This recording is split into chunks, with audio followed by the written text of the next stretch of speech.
Assalamualaikum dear students, how are you all? Hope that you all are fine. Today we are going to doing the exercises of the same unit we had discussed in previous lecture, that is of unit number 5, animals. We had completed exercise question 1 and 2 in our class. Now we are doing question number 3 on page 38. Look at the picture. This is a picture. आपने इस picture को देखना है and complete the fact life, और इसकी ज़िंदगी के बारे में जो हकीकतें हैं अबाउट फ्रॉग बिलो, नीचे जो दिया गया है उसमें हमने कंप्लीट करना है यूजिंग द करेक्ट वर्ड्स. इसमें से ठीक लफ्ज़ हमने चुनना है and phrase from the bracket. हमने इसके साथ जो ब्रैकेट दी गई है उसमें से कोई फ्रेज या वर्ड ढूंढना है. कि number 1 is a frog lives in dash. Frog कहाँ पे रहता है? Frog lives in number 1 option is air, हवा में रहता है. वाटर, पानी में रहता है. Yes it lives in water but not only in water, सिर्फ पानी में नहीं रहता. Land, yes it also lives on land but सिर्फ लैंड में नहीं रहता. It lives in land and water both, दोनों में रहता है. So we will write land and water in this bracket, in this blank. Number 2 is it has dash limbs. Limbs का मतलब लेग्स होता है. So let's count it legs. 1 2 3 4. Here are the options 2 4 6. इसमें से जो राइट ऑप्शन है, जैसे हमने काउंट कर लिया 4 होते हैं, so we will write 4 in this blank. Number 3 is its skin is dash. इसकी स्किन जो है वो कैसी होती है? ड्राई एंड स्केली, खुश्क होती है और सख्त होती है, और बम्पी एंड वेट, या फिर नर्म होती है और गीली होती है. सो अगर आपने फ्रॉक देखा हो, इसको टच करके देखा हो, so it is bumpy and wet, ये गीली होती है. Number 4 is it dash neck. आपको यहाँ पर इसकी कोई भी नेक, गर्दन नज़र नहीं आ रही. So it does not have a neck. इसकी कोई गर्दन नहीं होती, कोई नेक नहीं होती. Number 5 is it it's dash. जो फ्रॉग है, आपने अक्सर कार्टून्स में भी उसको फ्लाइज, मक्खियाँ खाते हुए देखा होगा. इसकी लंबी सी टंग होती है, ज़ुबान होती है, ये अपनी टंग बाहर निकालती है और इसने फ्लाई को पकड़ना होता है और ये पकड़ लेती है and then eat it. So it eats flies. Flies मक्खियों को खाती है. Number 7, baby frogs are Number 6 is it dash. ये क्या करती है? hisses, croaks और screeches. ठीक है, इसकी जो आवाज़ होती है उसको हम croaks बोलते हैं. सो आपने आवाज़ इसकी जो है वो सुनी भी होगी. it croaks, इसकी आवाज़ को हम croaks बोलते हैं. So in blank 7 we will write the option croaks. Number 7 is baby frogs are called dash. Baby frogs को क्या बोलते हैं? क्राइसलिस. क्राइसलिस तो बटरफ्लाई में होता है. And the next option is tadpole. The right answer is tadpole. So you will write tadpole in this blank. We are skipping question number 4. Come to question number 5. Here is a question. Name the following. An animal with a hump on its back. किसी एक animal के बारे में बताएं जिसके पास hump होती है on its back, इसकी बैक की तरफ, कमर की तरफ. ठीक है, so you can write any animal of your choice, but here I am writing camel. मैंने कैमल लिखा है. आप कोई भी एनिमल, किसी भी एनिमल का नेम लिख सकते हैं. N animal with horns. Horns मतलब सींग.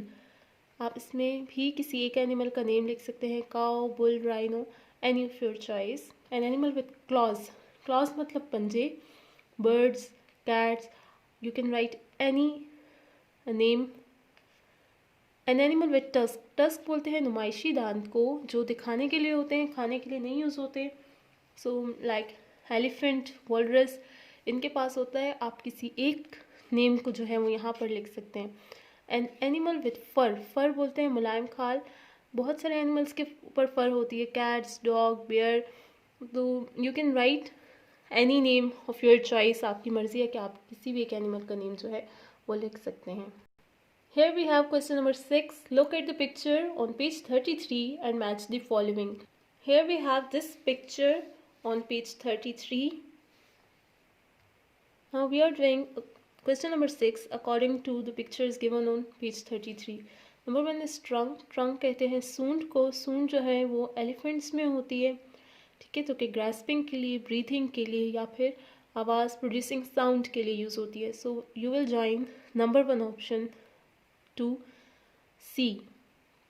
Number 2 fur. फर मुलायम खाल होती है एनिमल्स की, जो उनको गर्म रखने में हेल्प करती है.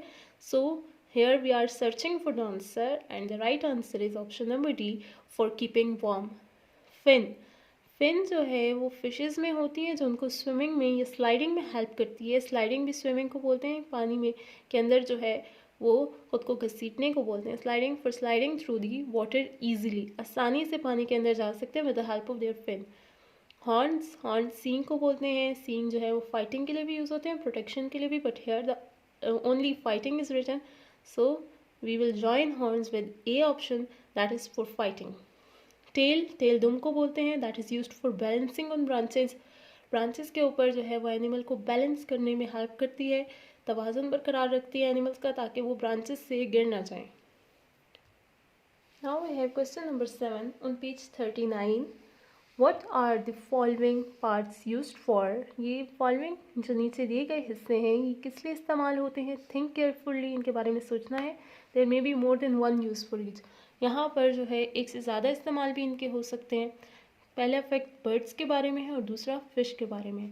बर्ड्स के पास क्लॉ होते हैं, ठीक है, क्लॉ पंजे। पंजे जो है वो मैंने यहाँ पर इनके आगे लाइंस लगा दी हैं और कोई एक एक यूजेस मैंने इनका लिख दिया है, but they have many multiple uses, ठीक है। इनके जो है वो एक से ज़्यादा भी यूजेस हो सकते हैं। जैसे क्लॉ है, क्लॉ होल्डिंग, पकड़ने के लिए इस्तेमाल होता है। पर्चिंग, आराम करने के लिए इस्तेमाल होता है। जब बर्ड्स जो हैं वो थक जाते हैं और ब्रांचेस के ऊपर आराम करते हैं तो इनके क्लॉ इनको हेल्प करते हैं। टेयरिंग, चीज़ों को तोड़ने में, फाड़ने में इस्तेमाल करते हैं। Number 2 is feather. फेदर पर, ठीक है, इनके जो पर होते हैं वो डेकोरेशन के लिए भी इस्तेमाल होते हैं और सेकंड इनका पर्पस होता है हाइडिंग के लिए। डेकोरेशन, एक तो ये खूबसूरत लगते हैं बर्ड्स से, और दूसरा जो है जब किसी लीव के साथ या किसी वॉल के साथ समटाइम्स जो एनिमल्स जो हैं उनके फेदर का कलर होता है उनके साथ मैच कर जाता है और ऐसा लगता है कि यहाँ पर कोई बर्ड जो है वो नहीं है। सो बर्ड्स उसके ज़रिए से, कैमोफ्लेज उसको बोलते हैं, वो बर्ड्स खुद को छुपा लेते हैं, ठीक है, अपना कलर और वॉल का कलर या लीव्स के कलर के साथ मैचिंग की वजह से ख़ुद को छुपा लेते हैं। Number 3 is tell. टेल जो है वो बैलेंस के लिए इस्तेमाल होती है, डेकोरेशन के लिए भी यूज़ होती है और फ्लाइट, उड़ने में भी जो है वो बर्ड्स को हेल्प करती है। Next one is beak. Beak जो है नंबर 4, बीक जो है वो फीडिंग के लिए, एक तो खाने के लिए इस्तेमाल होती है, दूसरा क्लीनिंग के लिए। अगर आपने बर्ड्स को देखा होगा उनके स्किन के ऊपर कोई एक्स्ट्रा चीज़ हो, कोई जो है फ्लाई उनको तंग करी हो, तो वो क्या करते हैं अपने बीक के ज़रिए से उसको हटा देते हैं। या फाइटिंग के लिए भी जो है वो एनिमल्स, जब बर्ड्स जो है फाइट करते हैं, आपने कुछ बर्ड्स की जो है वो फाइटिंग, लड़ाई देखी भी होगी, वो क्या करते हैं, वो एक बीक के ज़रिए से एक दूसरे को जो है वो पीछे करने की कोशिश करते हैं। Next one wing. विंग जो है वो फ्लाइट के लिए, उड़ने के लिए इस्तेमाल होते हैं, बैलेंस के लिए इस्तेमाल होते हैं, ठीक है, और डेकोरेशन के लिए भी इस्तेमाल होते हैं।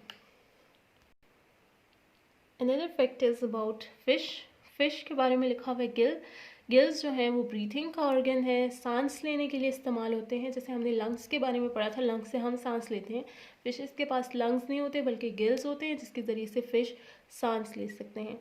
Next one scale. स्केल जो है वो प्रोटेक्शन के लिए इस्तेमाल होते हैं, ठीक है, और साथ ही साथ डेकोरेशन के लिए भी इस्तेमाल हो रहे हैं और हाइडिंग के लिए, छुपाने के लिए भी जो है फ़िश भी जो है जब छुपती हैं तो उनको भी जो है हेल्प करते हैं, उनके स्केल्स हेल्प करते हैं।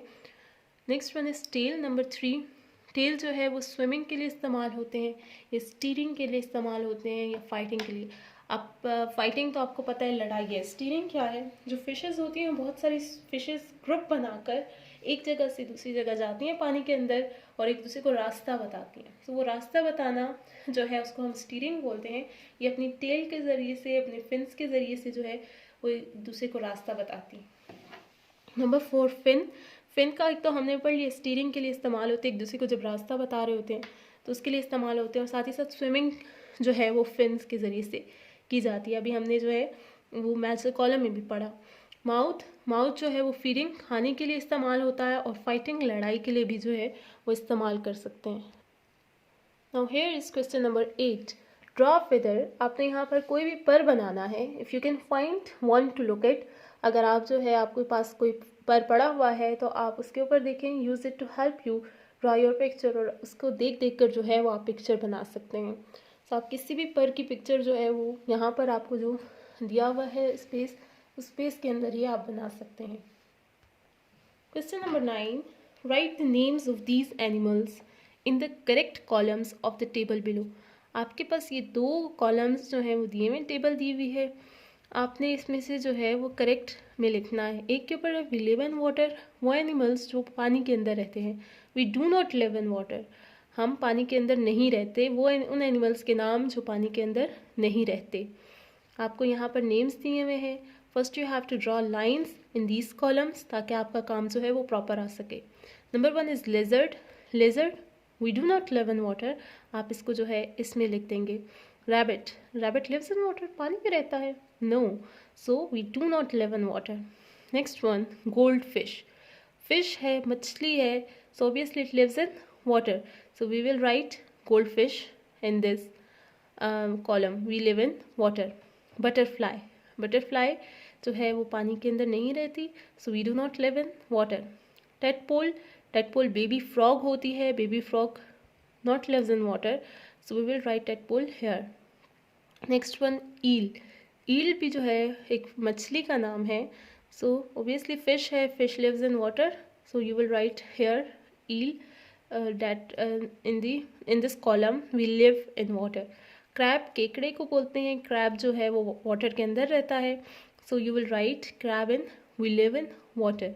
नेक्स्ट वन वेल, वेल मछली होती है, it also lives in water. Fish है, फिशेज जो है वो पानी के अंदर ही रहती हैं, so we will write here we live in water.